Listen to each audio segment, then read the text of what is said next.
Beep boop, beep boop.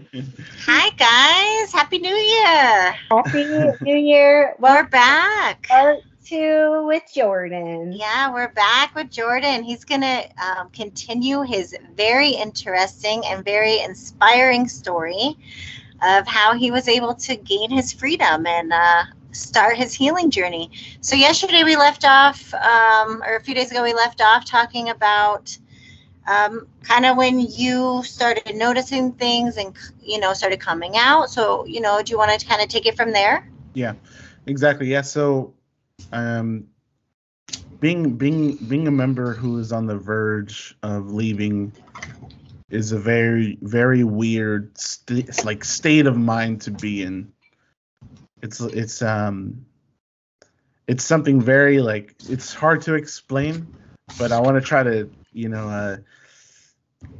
try to paint an image in your head of what I was, of the things that I was noticing. Things seem different. The videos, the sermons weren't as touching. The videos weren't as inspiring and motivating. It was just you can start seeing through their BS. I was starting to see a lot through the BS that they were showing.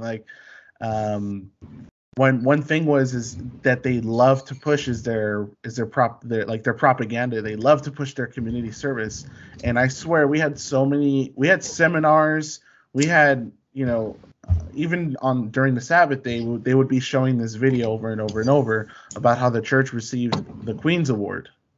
Yeah. And now, if you don't know about the Queen's Award, this is, of course, the church wants to build the reputation of, doing all this community service. They want to make sure that they don't have a bad name, right? They want to make sure they're putting on a good face. So with the Queen's Award, this was their major opportunity to say, how can we be a cult? We received the Queen's Award. Yay. That was this is the most prestigious award any religious organization can receive, and we were the only ones who received it. That's what they were saying. That was it was on all their websites. It was in the sermons. It was mentioned when you go preaching. It was mentioned all the time. So Jordan, when that happened, you were like, what? Or were you like, No. When it first happened, it was around 2015 or so, 2016 when that award was given. I mean, when it happened, it was cool. I was still deep into the church and things like that. But just as the years went by, they just kept showing it. Hey, Did you know we received the Queen's Award? Bro, it's been 2 or 3 years. Chill. They would keep showing it this, and they're still showing it today. Right. All these years later, they're still yeah, we got the Queen's Award. As if it's evidence that they are the truth. Yeah, but the thing is that they were pushing it as we were the only religious organization who received the award, when that's not even true. oh, And I found that out through Chad's video on YouTube. And then I went to do my research to confirm. oh, And that was one of the things that pushed me out. That was one of the just that, and just noticing their propaganda. It was yep, it's a business. They're just trying to put on a good face. That was very clear and evident to me.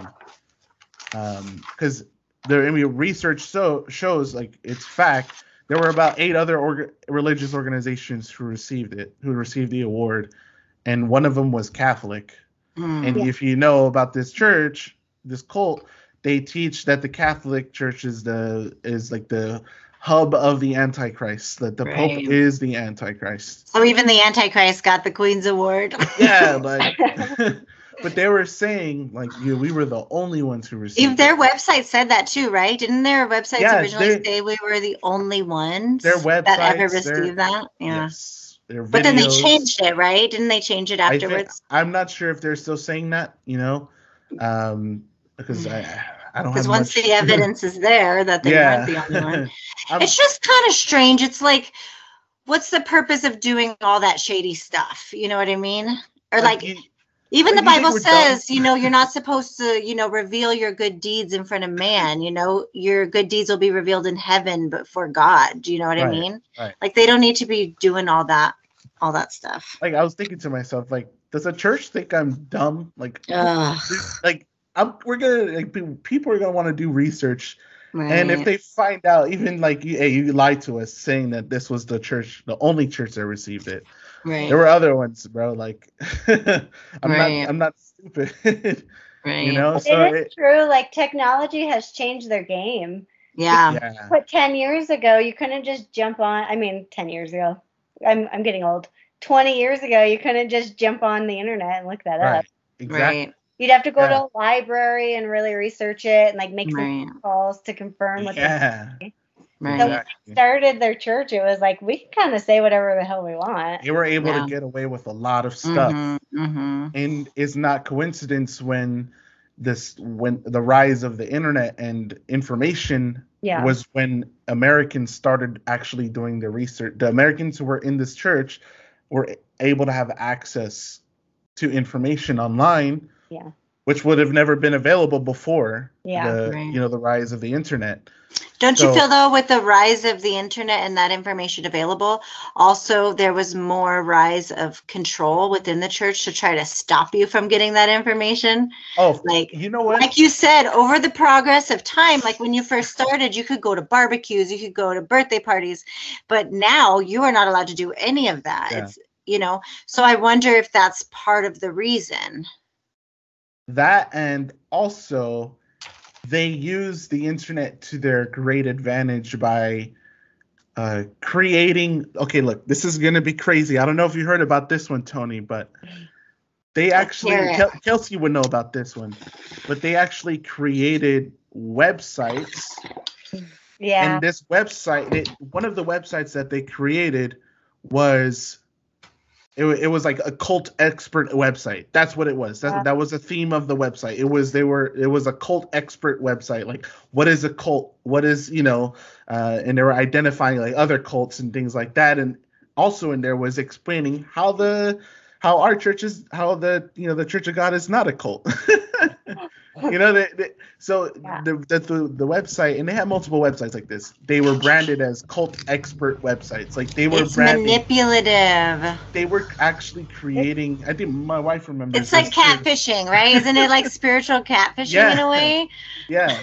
Like they actually create. I think I have some material out here somewhere that shows. So like were you finding all this out when you were still in the church, or did you find all this out later when you started doing YouTube videos? No, this is while I was still in. So I was finding. Oh damn! You're finding this out while you were in? Yeah. Dang. Like just the fact that, I mean, the part where just knowing that the church were creating these websites that threw me off. Like that was like. Yeah. Why do we need to create this? But they didn't want it. They didn't make it. They never made any effort to make it known that they were the ones who created. They were just like, hey, check out this website. They're a cult expert. You have permission to go to this website. Just this one cult expert that we approve of. Nobody else. This cult expert website. It has all the information you need if you want to learn about cults. But actually, and then later on figuring out, they were the ones who created. Like, wow. It's so crazy how they manipulate it. So that's how, on one end, the internet has been good for those who are trying to do research, about this church and then end up leaving, which is a good thing. Because the information is out there, but at the same time, this church is also like making up these, trying to take advantage of the information and just trying to. That's their biggest thing. They just want to control everything. They want to control what you watch, what you read. Like you never, like if you're in the church, you have no desire to read any other book other than the church's books. Like.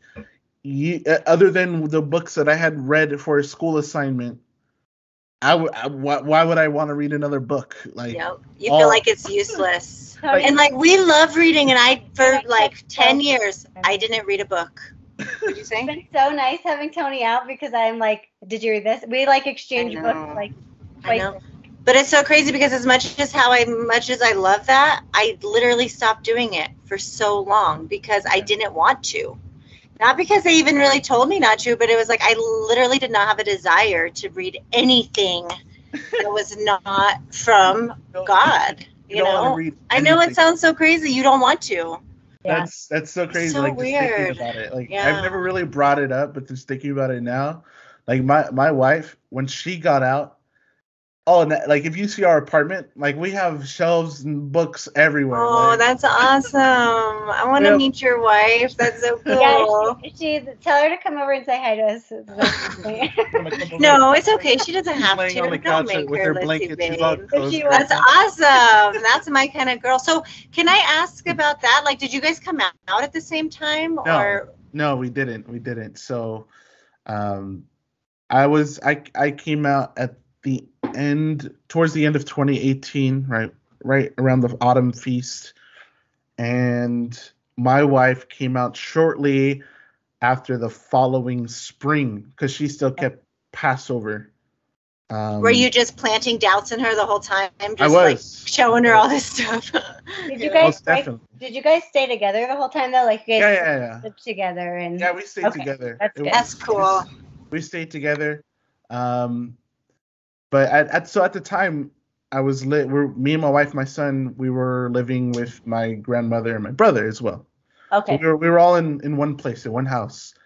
And so it was interesting because my grandmother's asking me like, "Hey, where you at?" Yeah. My wife is like, "Why don't you come?" My brother's like, "Hey, where you at?" You know. So I'm like, I don't. You know, at first I didn't really know what to say. Like, I just don't feel like going. I don't know. That was it. Like, it was I can't remember a lot of it. Because it was like it's just a weird state. It was a weird state to be in. But yeah, a lot of it was I don't feel like going. And then as the days and the weeks and the months went on, I was hey, did you know about this? Like did you see like this is online? This is like real. This is valid information that goes against this church. So I would like show it here and there to my wife.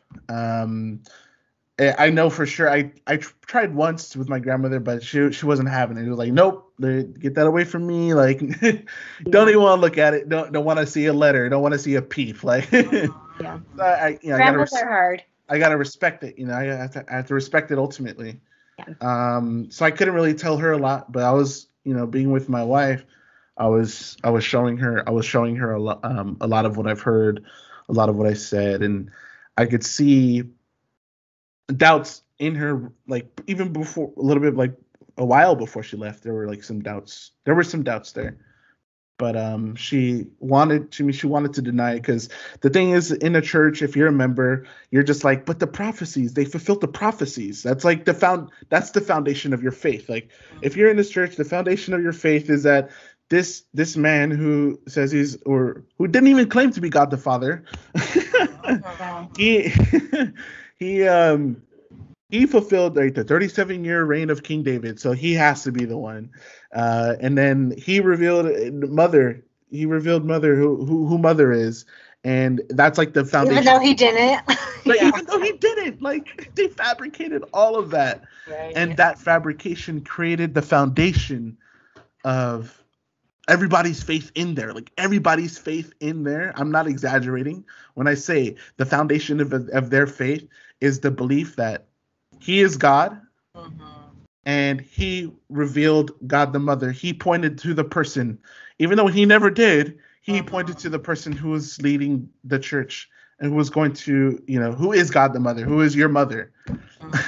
That is the basis. That is. You're just putting so much trust in the story that they tell you. Yes. And there's no way to verify it because we're just here in America.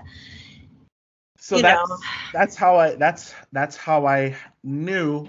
That's how I found out on what to do, on how to get my wife out. I had to disprove that if if I was able to shake that foundation, then Yeah.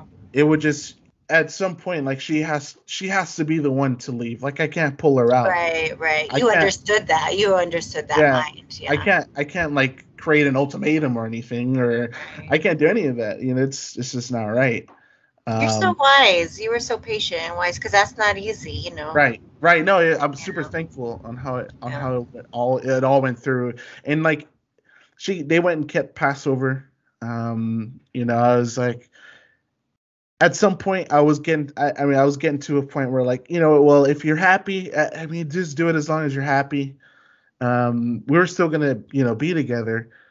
But then when after it was like a little bit after Passover, she stopped going. Like, it was a few, like she wouldn't go first service. Like she would just maybe wake up late, spend some time with me in the morning, and then go to second service, you know. Nice. And then as time went on, it was it was her grandmother's birthday. We went out and we drove out about an hour to a restaurant, and it was on a Saturday, and it was we spent, you know, with her whole family, her 8 or 9 uncles and aunts. Like, it was a great time. We had a blast, and she was able to be with family, even though it was on Saturday.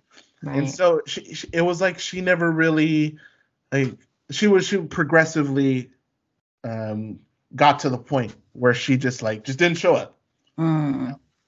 And, you know, the sisters were reaching out to her, like, and then they stopped. Then they stopped. You know, they'll reach out, and then they just stop. You know, and then silence. And then, but the thing is while she was still in, that's when I put out my first video.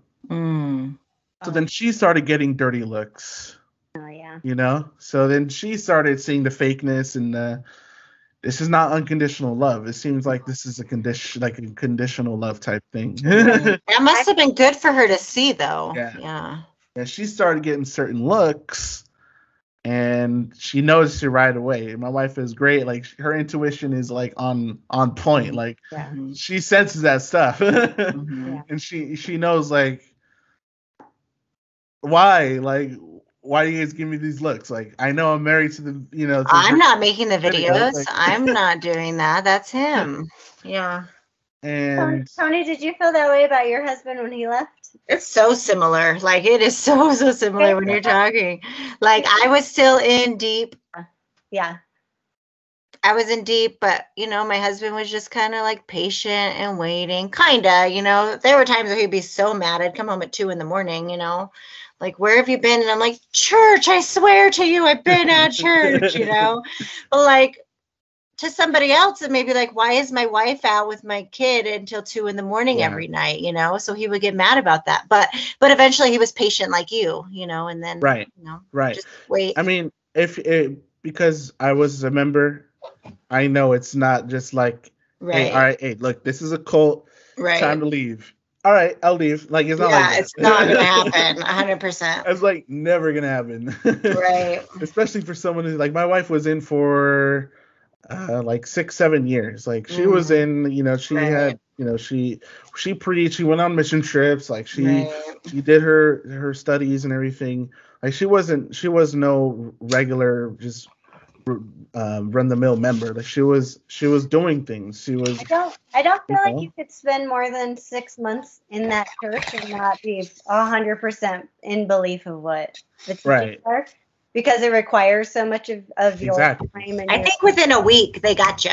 I think within the first few times you do a Bible study, they've got you for life. Like, you keep going from there. Mm-hmm. Most definitely, and like, what was I gonna say? Sorry, I lost my. So then you kind of got into the YouTube world. So what was that like? Right. Did you get a lot of backlash, or? Yes. So between the time of when I left and when I put up my first video, it was a lot of like, just down in a deep place, down in a dark place, deep dark place. But what kept me like sane was the videos that I was like looking at online and the things that I was reading on examining the WMSCOG.org. Sorry, I said the name. You can bleep that out. That's okay. No, it's fine. It's fine. That is a really good website. That's if a really anybody good wants to check website. it out. Yeah. Put that Examining in the show notes. WMSCOG. Yeah, for sure. Yeah. Put that in the show notes. There you That go. website was like, It's helped so many people. while I was still in up until now, like not so much now, but after I'd left, I was in those forums. Mm-hmm. I was like, I read everything. I read all the forums. I read everything everybody had to say, and then all their evidences and I read everything. I would just read and watch videos, and that was like, if I didn't do that, then I would probably still believe in what the cult believes. And if you believe what the cult believes and you're not going, then you're living in a state of fear all the time. Yeah. If you believe what they believe and you're not going to church, you're not going to Zion on the Sabbath, you're not going to third day worship, you're not preaching, you're not praying at prayer times, you're just going to live in fear. That's the fact. Like, if you still believe it. Your own barf? Yeah, like a dog returning. The dog returned his vomit. Right. Yeah. And it's crazy because. How long did you live like that? I feel like that's like a limbo stage that we all go through. It's like I know it's false. But it's been so hardwired into my brain and my like personality and from when I grew up, that unfortunately sometimes I'm like, what if that's true? But I know it's not. It's like completely understand. It's crazy. Because you go back to like, you think about what they taught and you're like, that kind of made sense. But then you actually do your research and look at the context of what they were teaching. It actually doesn't make any sense. Right. Their doctrine has been proven false. Like, I know that. But I remember the feeling of when I was in the church, and then when you did those Bible studies, and how real it felt. This is so real. Like, this is the truth. Like, this is undeniable. Nobody can say anything. Like, that's still like. Not so much now, thankfully, but it's every once every 6 months or something. I'm thinking, wait, like, I'm sure I'm doing the right thing, right? Like, what if a midnight phone calls with Tony since we so that's definitely that definitely was a thing, more so between that time of when I had left and then I got into the YouTube space when I put out my first video. And when I did that, when I put out my video, that was pretty cool because I was like, it was a Saturday, it was a Sabbath, so I was home by myself. And I was playing some video games, I was just chilling. And I was already thinking for the past like couple of weeks at that time, I wonder if, I wonder if I should do a video. Like there's some videos out there, but there's not many. And some of the videos that are out, they're like 5-7 years old. Like, they're kind of weird. Weird. Yeah. So why not? Right. Why not? Yeah. I was like, I was already thinking like, whoa, man, like, what if I do put out a video? I was like thinking like, man, if I do this, then like they're gonna immediately like call me like Satan and like all this stuff. Because actually before I had made my video, I want to say about a couple months before I did, I had left some comments. I had commented on a few videos. Oh. And I want to say about a day after I commented on one of the videos, my grandmother was calling me saying, hey, Pastor was wondering what those comments were about. Because they were thinking like, I was kind of away from Zion, but I still believed. That's how they were thinking of. Right. But now they saw. Yeah. Not knowing that I was completely out. But when they saw those comments, they were like, hey, well, what's going on, Jordan? What's going on, buddy? You don't believe anymore? Now they want to call you. Yeah. Yeah. You want to set up a meeting? The pastor was like trying to set up a meeting with me and everything. And I just didn't want anything to do with him. Like, I didn't want to go back there. It was gonna trigger me. I swear, it was gonna like, trigger even me. As you're like trying to walk up to the church, you get like sweaty and like, you get like anxiety and everybody's looking at you and you know what they're thinking about, because I've been in their shoes watching somebody who has exactly. been church in a long time, and then seeing them walk in and the automatic just judgment that falls beneath them, like falls upon them, all the judgment that you pass between them. So it's just that, like, no, I wasn't doing it. I wasn't stepping inside. I wasn't gonna meet with him. Even like I had a deacon, and like this was a month or two after I left. I had like a deacon and another brother reach out to me like, hey, let's have some lunch. I promise. They were like, we don't have to talk about the church. We could just have some lunch. Yeah, right. What else are we gonna talk about, bro? Like, yeah. Real. What are we gonna? What else are we talking about, my guy? There's nothing else to talk about. So yeah. So up to that point, so that when I left those comments, and then that was kind of like me breaking the ice. Like, oh, okay, I can make these comments. They were like trying to get at me already. Like, hey, you don't believe anymore, buddy? Okay, like just take your comments down. They were like, my grandmother was like, take your comments down, please. I'm sure they weren't that bad knowing you. I mean, you're not like a disrespectful person. I'm sure they were perfectly fine. Yeah. They just didn't like what you were trying to tell them. And I think it was on one of Jeremy's videos. I had commented. It looked like a current member commenting, and I responded to his comment, like criticizing what he was trying to say. Right. You know, and that was it, because it was a long comment. it was a paragraph or two. But yeah, and then that kind of broke the ice for me. I was like, you know what? I'm gonna do a video. I don't care what they think. Why am I gonna care what they think? Like, you can't do anything to me. I'm operating under free speech. Yeah, right. I'm under the First Amendment. You can't do anything to me. Right. I don't care. You send, like, or what are you gonna do? Send somebody to me? Like, what are you gonna do? Like, I bet you were still nervous though when you posted it for that first time. Most definitely, I was nervous. I was. So in that video, in my first video, I had recorded myself for like 20 minutes, and then I stopped. And I watched it. I was like, nah, I can't do this. I can't do it. And then I was like, let me try that again. So I ended up recording myself again, and it was like for an hour, or a little bit over an hour. Yeah. Did it feel good to talk and just say it all out like that? Oh, sure. It was like relieving the pressure. It was relieving a lot of pressure, because at this time, right shortly before I made the video, I was already talking with other like former members on the forums of the examining site. So I was on the forums. That's how I was communicating with a lot of the community, which wasn't that big. And yeah, once I put it out, I immediately saw results. Saw views, like, oh wow, it's like picking up. It's 100 views like the first night, and then a few hundred views. Like, it was speaking of steam, and it was bittersweet, because mostly sweet, of course, because it felt like a therapy session type thing. Yeah. Also, just seeing, because I left my email address in there. I was like, email me if you need any help. Like, if you want any advice. I can't provide much advice, because it's so hard to get somebody out, or it's just so complex. But I can offer some, because I was there for 15 years, and I can give you a perspective of what anyone's loved one is going through right now in the cult. So that was my big thing. It was like I was getting these emails and people just reaching out.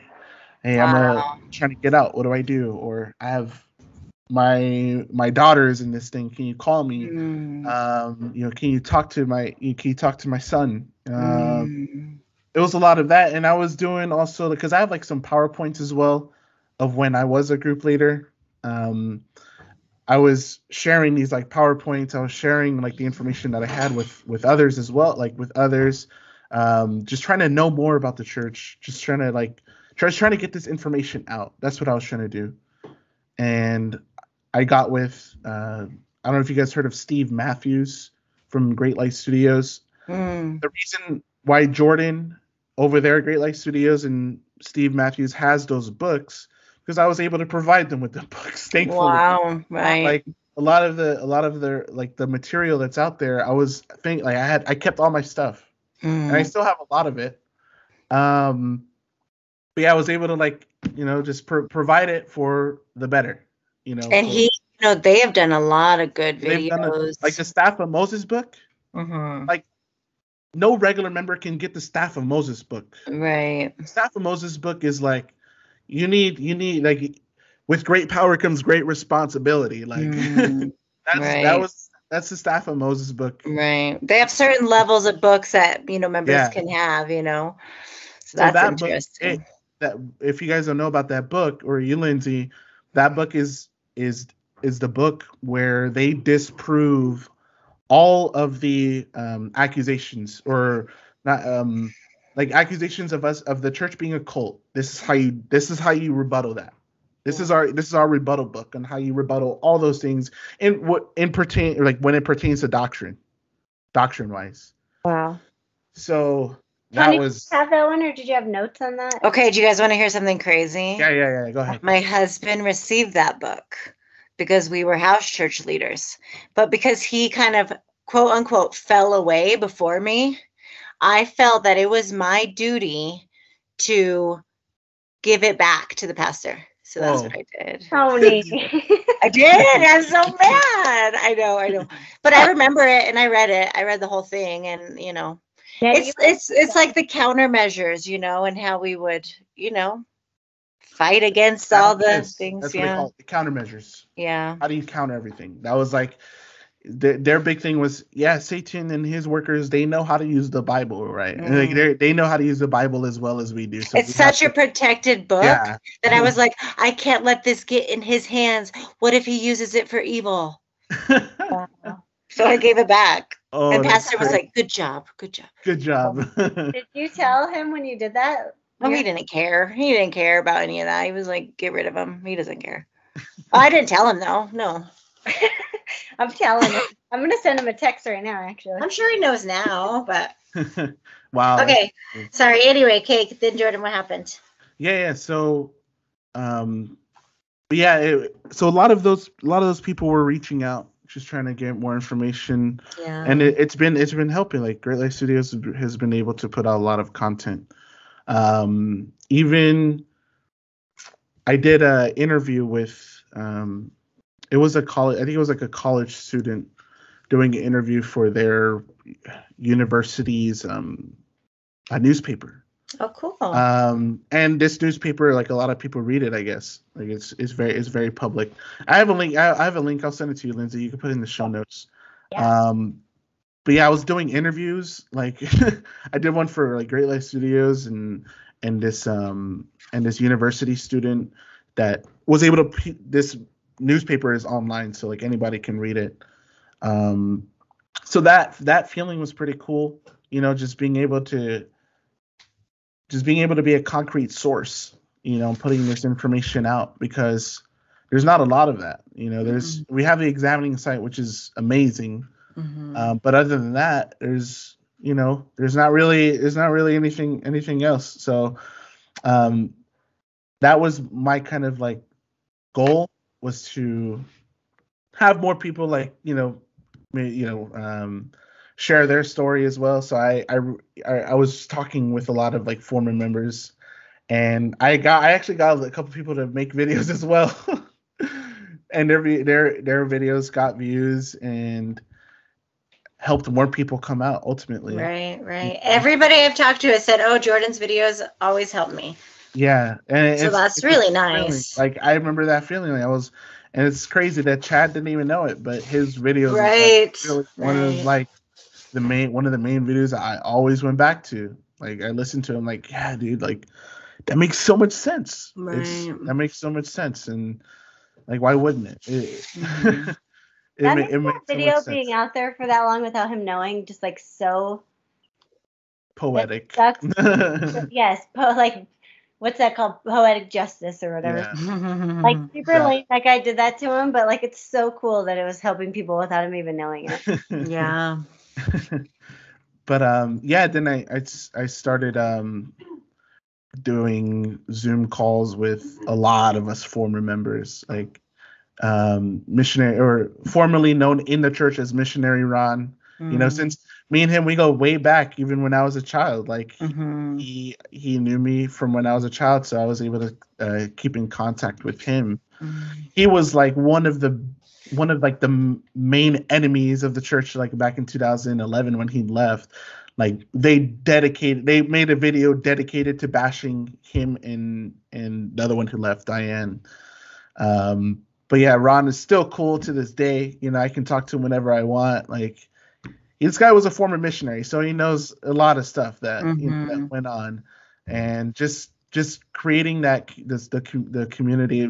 I had so many connects with that people that understand what I went through, and that made a big difference. That made a huge difference, because like you can make a friend, but I mean they don't know what you went through, so they don't really understand you. You know, and the difference is like, you know, talking with you guys, talking with like Chad, Kelsey, everybody else. Like we know we know what each other, like what we went through. Like we know how the process was. We know how we know how tiring those afternoon services were. Like, you know, it was funny. I was listening to Kelsey's episode, and I was thinking back to it. Like, man, during those afternoon worships, the second services, it was hard. Like, it was so hard. Like, so when I was in, I was in the choir as well. So in the choir was serious business. It was beautiful, but it was very serious. It was a quote unquote blessing, right? It was one of your blessings that you had to thank Father and Mother for being a part of. So in the choir, like we sat, but so there's like 500 people in a sanctuary, and then you have the choir in the front, like adjacent to the crowd. Adjacent to the crowd, but kind of facing towards the crowd, where everybody can see you. And it was worse for me during afternoon worship, because I always fell asleep. Like, it was just, as soon as the opening prayer ended and we sat back down to do the sermon, it was so hot in there. And if you get caught sleeping, you get in trouble. You get big trouble. Yeah. Especially if you're in the choir, because you're supposed to be a good example. I would like punch my leg, like stab myself with my pen. People would have bruises, I'm telling you, all over their legs from punching themselves. You know, so we had to do everything and anything to try to stay awake. Like that was like it was literally your life depended on it. Like literally, like your spiritual life depended on it. So people are like chugging Monsters, chugging little cappuccinos. That's what I was gonna say. Did they care? Like if you guys drink coffee and stuff? I mean, you guys could like eat and drink. Yeah, we drank so much coffee. Not during service. Not during service, but right before everybody's chugging it. Right before. So I don't think you guys covered this in the previous episodes, but what they say, what happens during service, this is what they say. So you're in the sanctuary, and as soon as service begins, you're now like, you're with God at that moment. Like, God is sitting on the two chairs they have in the back of the sanctuary. Father is in one chair, Mother is in the other chair, and you have the angels, all like thousands upon thousands of angels are in the sanctuary with you. Right, Tony, right? This is what they said. Right. It's like it's a spiritual moment with God. In the spiritual God is with realm. you. Yeah, in the spiritual world. Yeah. You're in the spiritual world now. So if you're falling asleep, keep in mind that not only can the people around you see, but there's also thousands upon thousands of angels watching you fall asleep. Right. Feel guilty about that. That's like so disrespectful to God. And feel guilty about that. God is watching you. But, it's like a sign that you have weak faith. Like if you fall asleep, you know, like you're supposed to be like alert and ready to praise and worship God. It's a lot of pressure. It's a lot of pressure. And then being in the choir was crazy in itself. I mean, that was a whole nother cult within a cult. Like, if you were doing something, if you were in the choir, the orchestra, that was another thing in itself. Like, we were practicing, like we were sweating, like. I remember in Denver them practicing till like 2-3 in the morning every night. It's crazy, like that. It was crazy. And I remember we got rebuked one time so hard because it was during, I want to say it was Resurrection Day, right? It was Resurrection Day, and that day, we have an early morning worship, but then right after the early morning worship, this is when the service time switched from 10 to 9 a.m. So you had shorter time. So you couldn't sleep in between services like what I would usually do. I would love to get a good nap in.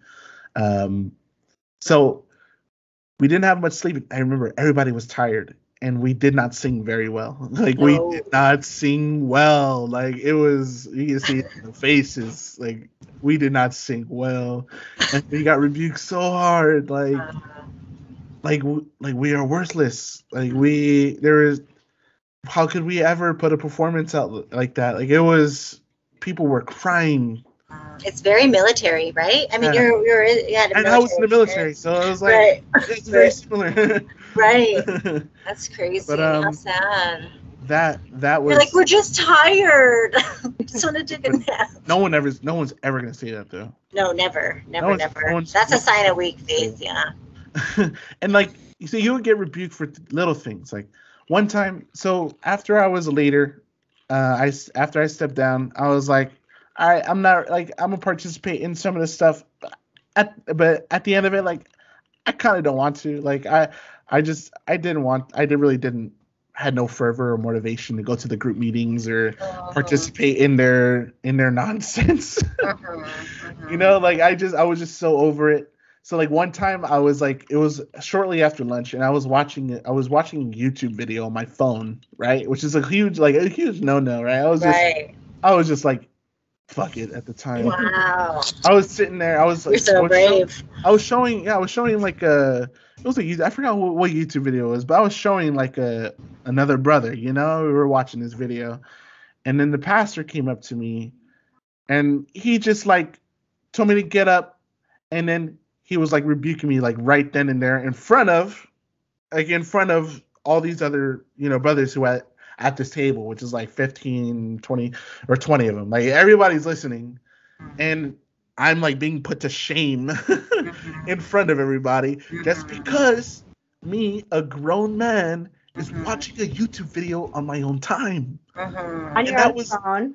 On my own phone that I paid for. Right. Like, and I'm thinking about it. I'm like, people like, you're really letting this other grown man tell you what to do. Like, but they rebuke you in front of people, I think, on purpose, because then you're like set as an example. So nobody else wants to go through what you went through. So nobody else does. It's embarrassing. It is embarrassing. But they won't do it to like a regular member. Oh, like, if it's a regular member, like they're afraid that they're gonna leave like right after. No. They'll tell a leader to go and like rebuke them quietly. Yeah. But they would never rebuke you in front of people. Well, for the pastor to rebuke you, right? Like, that was like. They'll be talking about that for days. Yeah. So and that was crazy. That was crazy, and like I'm thinking about at the time when it happened, I'm like, how does this make anyone better? How does rebuking make how does it improve anyone's self? Right. Yeah. Like, because it's like humiliating and stuff. Yeah, it's just humiliating. That's all it was. Yeah. And you're just like the purpose of it is like what Tony said, is just to set an example for everybody else. Like, I'm dropping the hammer on this person. You see how shameful it looks? Yeah, don't do it. You better not do it. Don't step out of line. Yeah. What? Like these are grown folks. Right. I couldn't get over that. I couldn't get over the fact that we were kids. We were like children. They were saying, yeah, Jesus loved children because they were receptive and they didn't rebel. They would always say that children are obedient. Children are obedient. You have to be obedient. What. Obedience was like one of their key words. Like, and if your kid's not obedient, then you're doing something wrong. Right. It's like so much pain and suffering to the parents when a children doesn't obey. Yes. So they use that to tell everybody in the church. Mm-hmm. Be like a child and be obedient. So you really do adopt that mindset that you're a child and you literally will do whatever they say because they're your father and mother. Then you're like, I would love to look on the internet, but I can't. And you don't really want to. You don't want to because you think it's nonsense.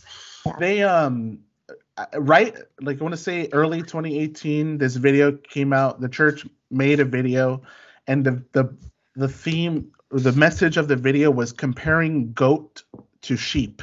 So goats and sheep, like sheep. So in this video, I can't remember a lot of it. I've only watched it once, but the message of the video was the goat is rebellious and doesn't want to be a part of the herd. They want to do their own thing. That's what the goat wants to do. They don't want to be a part. They don't want no part of a herd. They don't want to listen to the shepherd. You know, they just want to do their own thing. But okay, so do you want to be like a goat or do you want to be like a sheep? A sheep is with the herd, is listening to the shepherd, right? And is, you know, is obedient. Like that's how they pushed it through their videos, through their sermons. This is how they pushed it to the members. You have to be obedient. That's one example. That video, like in the video, that was the overall message. But within the overall message, they get into the nitty gritty. Like, yeah, you shouldn't be playing computer games. You shouldn't be smoking cigarettes. You shouldn't be going out, hanging out with friends. You shouldn't be doing. You know, you have to be with on the Sabbath. This was more brought out, like the group leaders would teach this to the members, the overseer would teach us to the members that on the Sabbath, in between services, you're not supposed to be doing your own thing. You don't leave Zion. You can't leave, you can't do your own thing. Right after service, you're meeting with your group. You're going to a group meeting. You're going to go watch a video. You're going to go out preaching. Like, you're never doing your own thing. And that's why I had mentioned in the previous episode, my escape was going to go hang out with my son and my wife in the mommy's area. Because if I was just seen just wandering around church, like, I'm gonna be telling, hey, what are you doing? Like, get back to your station. Right. Like, why aren't you studying? Who are you studying with? Yeah. Who are you studying with? Right. Yeah. So I would just go hang out with my son. You know, just see him, playing around and being goofy and stuff, and that's what kept me sane towards the end. You know, when I was about to leave. And there was like one time too, like my son, he had this thing called nursemaid's elbow. I don't know if you guys know what that is, but when he was like 1 or 2 years old, his elbow would like pop in a certain way, but it was easy to like put it back to normal. But it was really hard to, like, it was a certain like technique you had to do to put the elbow back to normal. It's a weird thing. Look it up. You'll be able to see it on a web image.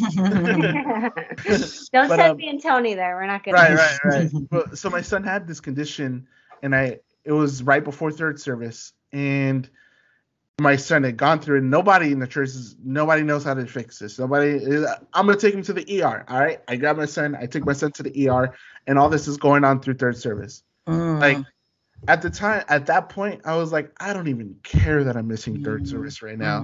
I'm just like, I'm with my son, I'm got to the hospital. They were able to help him. They put his elbow back to normal. Like, everything was good. Everything was good. I was chilling, like, service. I got back to the church. Service was still going on. I didn't even walk back in there. I was like, yeah, I'm just chill here. Like, and then when I walked back in, yeah, but hey, is your son okay? Yeah, he's fine. He's cool, it was nothing serious. But yeah, that was one of the things that occurred right before I left. I was my son, just being with my son and trying to go spend time with my family on Sabbath, like that. It was one of the things that actually helped me leave. Like, right. That was part of your process. That was a part of my process, because because when you're in between services, like, you can't really think for yourself, other than, like, let's say you're watching a video, and like, yeah, I would sit in with a group where we're like watching a video, and I'm just like, it's the same stuff over and over and over. Like, we're watching the Sacrifice of Mother Part 1 again. Like, I know I've seen this play after 10 years. I've seen this play when it first came out. I saw the first edition, and I've seen the last edition. Like, I'm like, starting at age 5 by then. I bet you were still bored with the doctrine and like, and then like, I was definitely the coming and passing of like a doomsday prediction. That's a lot. I mean, at that point, you would just be like, all right. And once you see it, it's hard to unsee it. Yeah. Because I think there were times, even when I was coming out, when I was like, it would just be so much easier if I just go back and believe. But you can't, because once you see certain things, you just can't sit there anymore and just be fed all that. Think about it. Like I was mentioning earlier, you think about everything in a different perspective. Yeah. Yeah. Now that you know this, now you know that what's true. Yeah. Now you see everything in a different perspective. Like Right. after seeing Chad's video, I was still going to the church at the time, and I would be watching these videos like, this is mad propaganda. Like this is just mad propaganda. Like I'm looking at with the lady, right? They say who's God the Mother. I'm looking at her strike a pose, right? She's praying, and I'm like, they had to set up this photo. They had to set up this shot. They had to tell her, hey, get on your knees, put your hands together, right? Pray, make it look like you're praying. I don't know what they said, right? I'm just guessing, like what they said, but there was like a production that went into that. Right. Like, I'm just thinking they put these images together, and they put these videos together, and they make it look so pretty. The music is so majestic. The music, yeah. The music gets so majestic. You get lost in the music. They have the narrator. He sounds he sounds majestic. Like I encourage you, if you want to, the church intro video is public. Like it's out there on YouTube. And I think I have a copy, you guys. I have a copy here. You probably have an older copy too. Yeah. That was interesting to see. Yeah. But I was watching it one night, and I was like, man, this is so weird. Like you can see how they just set everything up. Yeah.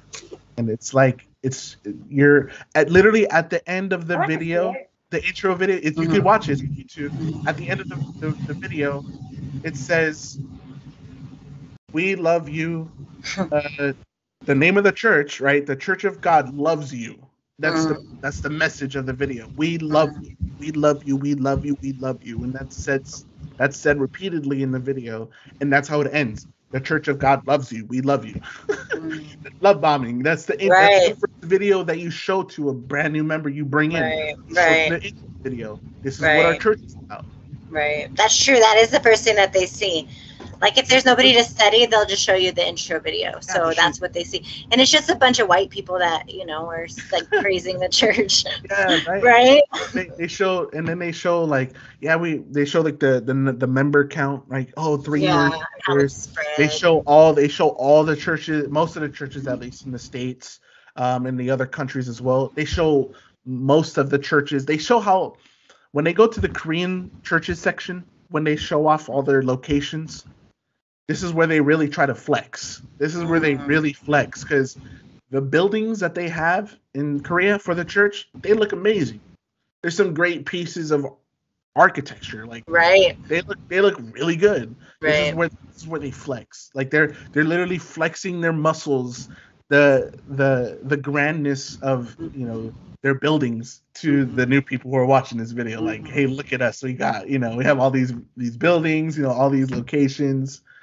Even in the States as well, they show the pictures of everybody gathering for Passover, when a lot of those members only go for Passover one time out of the whole year. Right. They show those videos of everybody waving like, like this is how many members this is the LA church. Look how many members we have. Like this is the Denver branch, and it shows a picture of them taking a photo on Passover. And that's when everybody shows up, and that's what makes them look good, So it's just things like that. You think about it, and then I'm watching these videos. I'm thinking about all this as I watch it. I'm like looking at these like interviews that they do, like how fake they sound, like robotic. Yeah. Robotic. Like, once you realize it's staged, you can't unsee that. You can't unsee it. And when Tony was in it, I never believed in it, and so I would see those videos. I'd be like, "This is so cheesy. This is so cheesy." But like to Tony, it was so real, and there was. I'd be like, "What do you mean? It's so touching. Yeah. It's so beautiful." Because I would just be like, you know what? She's like, "You're weird." I was just like, I don't get it, but call me when you're out. No. I'm glad that we stayed pretty close still. Jordan, I am so glad that you got out. Like, I know. You and your family and your wife, you guys are just so lucky. Like, seriously, it's not easy to get out. And I mean, because you were there since you were so young, and you have helped so many people. You have helped a lot of people, and I know that that's, you know. It means a lot. Yeah, it means a lot. I mean, it means a lot. Like, to even, like, you know, I started with just trying to help my wife get out. Yeah. And then knowing, like, how important that felt, you know, actually getting her out. And that's just, like, it's pretty rewarding. Because now I know that my son doesn't have to go through all that. Like, I was already thinking, like, man, he's going to have to grow up in this. Right. And I know you still have family there, so that also must be hard, you know? Oh, for sure. But I think of all the people in the world, you're the best person, and you're going to know how to, like, treat them, and, like, eventually they'll come out. For sure. I mean, it just takes time. That's what it is. That's the main message that I push to any family member of someone who's in the church. Like, that's the main message I have to push. It's just time, you know. They have to see it. I mean, they have to see it themselves ultimately, and it's whether it's gonna take a month, 3 months, a year, 2 years, 5 years, like 15 years. Like, it's just they're gonna find out. I mean, they're gonna leave. Like, it's just the question is, like, when. Like, because they're gonna leave. Like, people in there, they're gonna leave. Like, eventually it's gonna, like, another 20 years are gonna pass, and there's gonna be, you know, the people that I know that are still in the church, they're gonna come out, and, like, I get excited for that time, because even, like, when you left, Tony, like, knowing a deaconess, like, who left, like, recently, that's so cool to me. Like, I had a good laugh the other day. I thought, I wonder if there's, like, this expectation because Tony was a deaconess when she's, like, taking her bong rips. Oh, that's hilarious. That, like, in the church she was. Oh God, I know the church is probably, like, freaking out. Oh, you already know what they're gonna say. I know. It's all good. She's smoking. She's doing drugs. She's under the influence of the evil spirit. Yeah, like, for sure. I'm not, you guys. I'm just the same person. Yeah. Like, I heard rumors about myself. Like, yeah, he's gone crazy. Like, all this stuff. Like, really? Like, I think I'm doing pretty well for myself. Like, I started going to school. Like, I utilized my GI Bill from when I was in the military. That's awesome. So good for you. Still in school. I'm almost done. And you are still so young, so you have so much time, you know? So that is amazing. And it's been cool. Like, the past, you know, for the past year or so, like, me and my wife, we're, like, going to, like, her coworkers, they throw a lot of parties. Like, they throw a lot of parties, like, birthday parties. Like, nice. There's an occasion, there's a party for it. Nice. And, like, we're going out, we're, like, you know, some of them we're bringing our son to, some of them we cannot, you know. But, you know, we're going out, we're having a good time, you know, we're spending time with friends, you know. And I wasn't doing that before. Like, I didn't go to any house parties or when I was in high school, or I didn't do any of that. Like, it sounds very fun, but were you anxious to do that at first? Was that hard for you to be around people at first? Yeah, oh, most definitely. Yeah. Oh, for sure. I would be lying if I said it wasn't. Yeah. You feel kind of strange. Yeah, but, you feel like out of place. But as you go on, you get more comfortable, and it's just. I feel like once you kind of let people know, you know, what happened to you, you know, people are pretty cool. It's been pretty cool. Like, just going out, having fun. Just that's awesome. Like, I think to myself, I have a whole weekend. Like, I actually have a Saturday and a Sunday where I'm not obligated to go to church. Whole life. You have a whole life. Like, you think of that, Tony, like, all those, like, Saturdays, like, you have no days off. Like, you're going to be working Monday through Friday, and then Friday, you know, usually on Fridays, everybody leaves work and they're like, oh yes, relax, so, like, relaxation. Yeah, no, you have preparation day. You're going to the church on a Friday, and you're cleaning, right? You're sweeping, you're mopping, until like 1 a.m, and then you have to be back by like 8 or 9 a.m. Doing choir practice. You know, I'm doing all this stuff. So it's like you kind of, but then you kind of get used to that lifestyle, though. So that when you get out and then you have free time, you kind of freak out because you're like, oh my God, what am I going to do with myself? Exactly. I can't sit down. I can't take a nap. I got to do something. But you don't. It's nice to just stop and relax. And breathe. And breathe. Jordan, is there anything else you want to tell us before we end this time with you? I mean, I've pretty much so much more. I know there's so much, but you know what? We're gonna like post his links to his YouTube videos and like whatever he has coming up. We'll keep all you guys informed and like Jordan, he's welcome anytime. Can we have you back on again? Because I feel like I still want to try somewhere. Oh, for sure. I know. Well, we're gonna talk with him soon because we're gonna meet together with all of our little friends. Oh yes, yeah, we're gonna have another episode. Yeah, just a quick one. Will you come back in season 2? Oh, of course. Okay. Woo! All right, you guys, stay tuned because Jordan's coming back for another exclusive. But yeah, I mean, just to like close out this one. I mean, what I want to say. I mean, it's whenever I get this question, I'm thinking of there's different types of people listening to this right now. Mm-hmm. There are those who are out and they know it's false. There's those who are in still and they know it's false or they think it's true. Mm-hmm. And to all of them, I mean, I would say this is my honest and sincere, like my message and whatever I've shared today has been completely honest and my sincere and honest experience. I want to say it's been my experience, and I mean, whether I have a certain opinion about this church, yes, but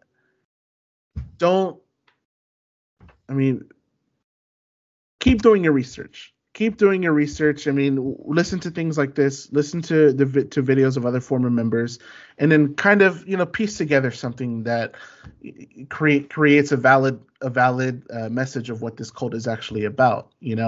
Don't just go off one thing. Don't go off what the church says. Just don't go off of what we say.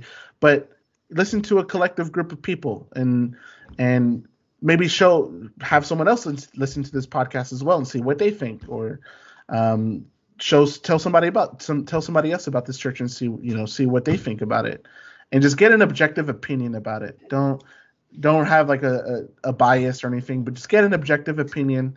And I think that's just that's gonna help everybody who's listening to this, not just those who are out, but also those who are in as well. That's what I'm trying to get to.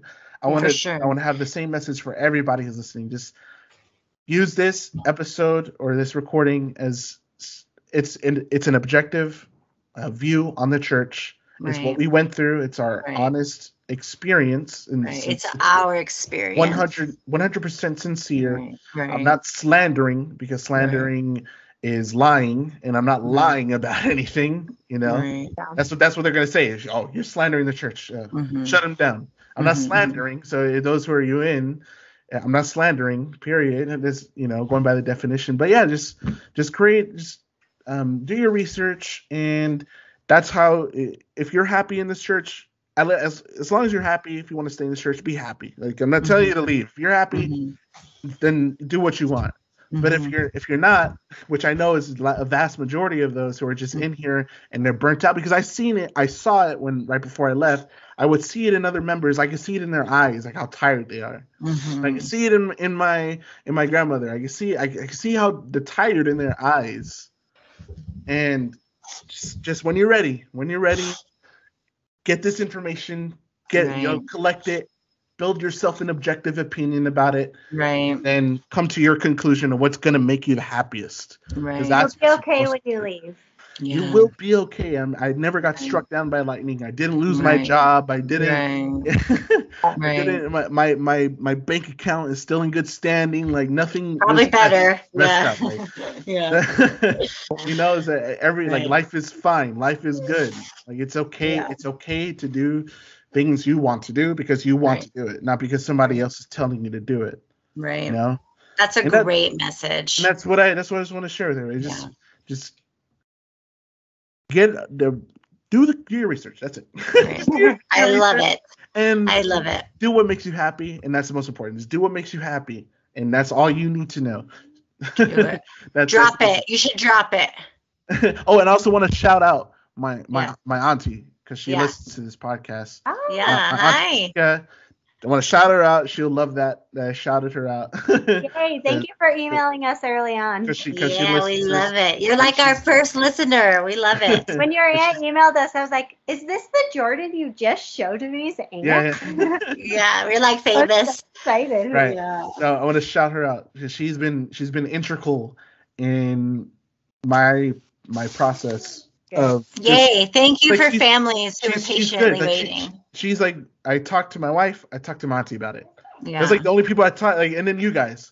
Yeah, that's awesome. awesome. Like my therapy. Whenever I talk about it, like I was sitting in the car with my wife a few days ago. We're going out and getting some dinner, and we're just like, hey, can I talk to you about this? Like, we're just going back and forth. We're just talking about it. That's nice. Yeah, it's cool. So yeah, just do what makes you happy, guys, and that's what I want to. That's what I want to get out there. Just thank you for spending time with us again. This is so fun. Yeah, thank you so much. We'll talk to you soon. Yeah, for sure. Okay. Literally, we'll talk to you in like 5 minutes. Yeah. All right. Who wants to say it? Who wants to say our ending? Let's all say it together. Ready? 1, 2, 3. Boom, baby. Bye, guys. Oh man, that's so cool.